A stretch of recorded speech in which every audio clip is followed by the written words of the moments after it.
जय हिंद दोस्तों, मेरा नाम धीरज कुमार और आप देख रहे हैं मेरा यूट्यूब चैनल धीरज स्टडी 2.0। आज हम बात करेंगे रसिया यूक्रेन युद्ध के बारे में। जैसा कि आप लोग जानते हैं कि इस युद्ध को अब तक 2.5 साल से ज़्यादा समय हो गया है, लेकिन फिर भी इसका कोई रिजल्ट नहीं आया है। रसिया अब तक यूक्रेन के बहुत सारे हिस्सों को कब्जा चुका है, जैसा कि आप मानचित्र में देख सकते हैं। लेकिन वहीं पर यूक्रेनियन सैनिकों ने रसिया के सैनिकों को आगे बढ़ने से रोक कर रखा है।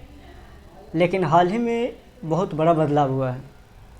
यूक्रेनियन सैनिकों ने रशियन सैनिकों को चकमा देते हुए उनके बॉर्डर में घुस गए हैं, यानी कि रसिया के बहुत सारे एरिया को यूक्रेनियन सैनिकों ने कब्जा कर लिया है।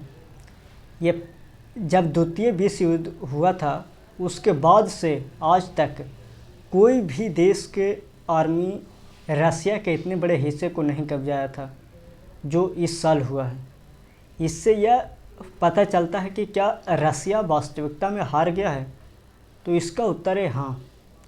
क्योंकि देखिए, यूक्रेनियन सैनिक और रसिया के सैनिक आपस में युद्ध कर रहे हैं। वहाँ से ना कोई आगे बढ़ रहा है और ना कोई पीछे हट रहा। इसी बीच लोगों को अब क्यास लगाया जा रहा है कि क्या वास्तविकता में रसिया हार गया है। यदि रसिया जैसे देश में यूक्रेनियन सैनिक अंदर घुस गए हैं तो ये रसिया के लिए सबसे बड़ा साइडबैक है और इसको वो हार के रूप में ही स्वीकार करेंगे।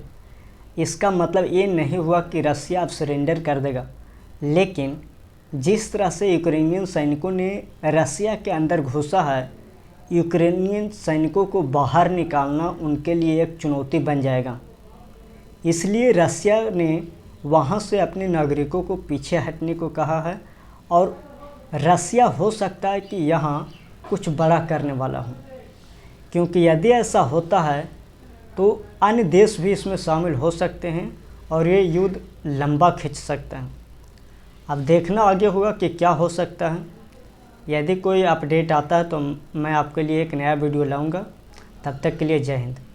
लेकिन एक सवाल है कि आप बताइए कि रसिया की राजधानी कहाँ है और वो किस नदी के किनारे बसा हुआ है। जय हिंद।